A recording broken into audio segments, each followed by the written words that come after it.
Okay, in this training module, you'll be learning how to perform a hill start and practice the switch from throttle to braking as you crest a gradient and go from ascending to descending. You'll be using GE ES44C4 locomotives hauling heavy intermodal freight. Now you'll go through the steps needed to take over this locomotive.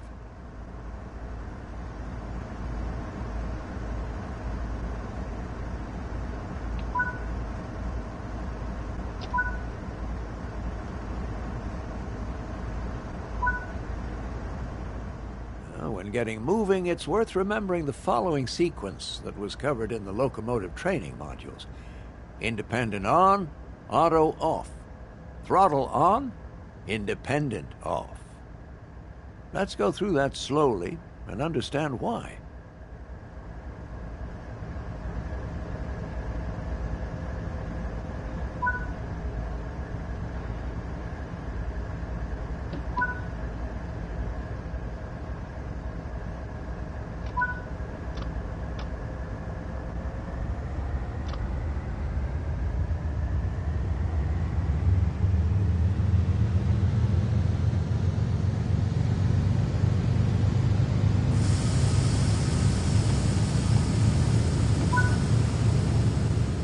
If you apply power too quickly, the wheels will slip.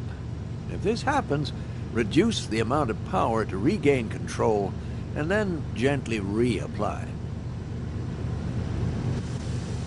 If you are struggling for grip, apply sand to increase traction. That's it. You're moving forwards under power. If you use the same start process every time you begin moving, it'll become second nature.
Congratulations, you have reached the summit.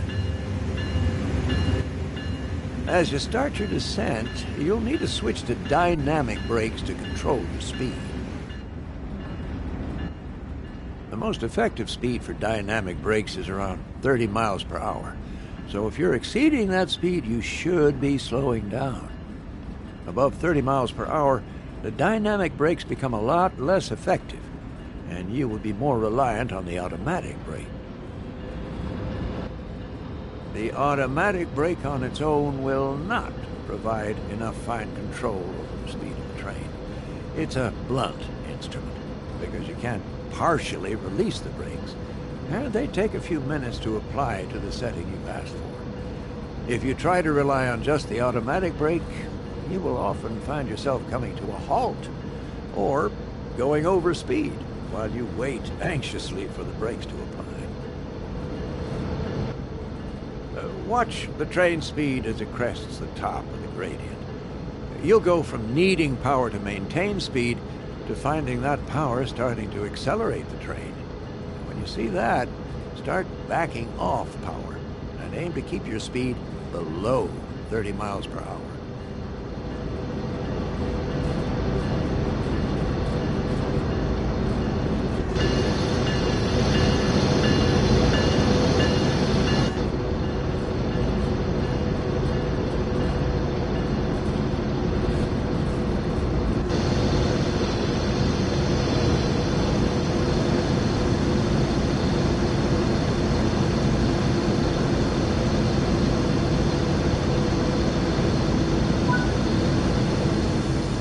Once your throttle is at zero and you're starting to pick up speed a little, it's time to get the dynamic brakes into their setup position. They'll need to be there for 10 seconds before you can use them further.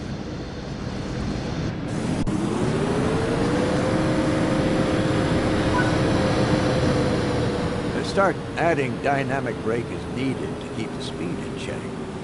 The dynamic brake is only on the locomotive and will react nearly instantly. As you begin to get to larger amounts of dynamic brake needing to be applied, it's time to bring in the automatic brake to help. In most cases, a minimum set of automatic brake is enough. Apply that now.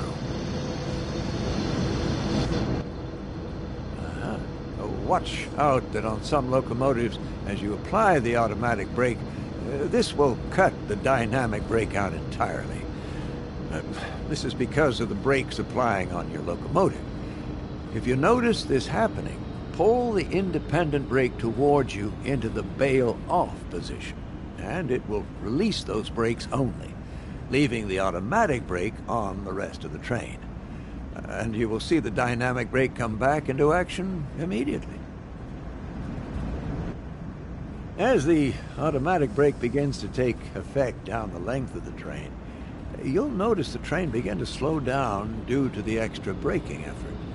Gently dial back the amount of dynamic brake to compensate for this, and continue to try and aim to keep your speed around, but not exceeding, 30 miles per hour. If you find that full dynamic brake is unable to hold the train speed, add a little air with the automatic brake. Wait to see how the train reacts, and adjust with the dynamics as needed. Always work under your target speed of 30 miles per hour.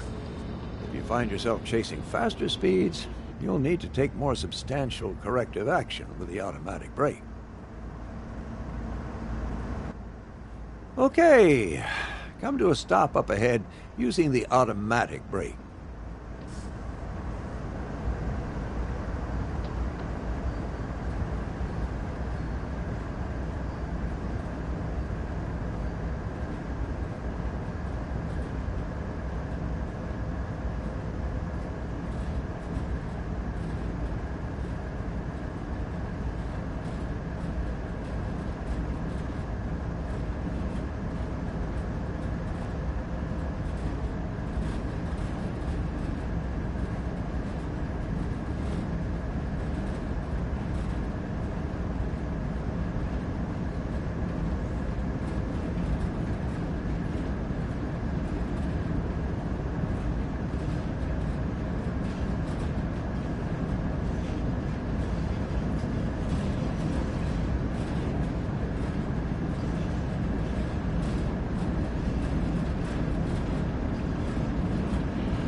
Right.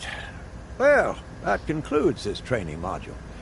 It is highly recommended that you practice both hill starting and the change from ascent to descent until you are comfortable with them. They are one of the more challenging aspects of operating heavy freight, and you'll really feel like you're in more control of this train as you get the hang of this task.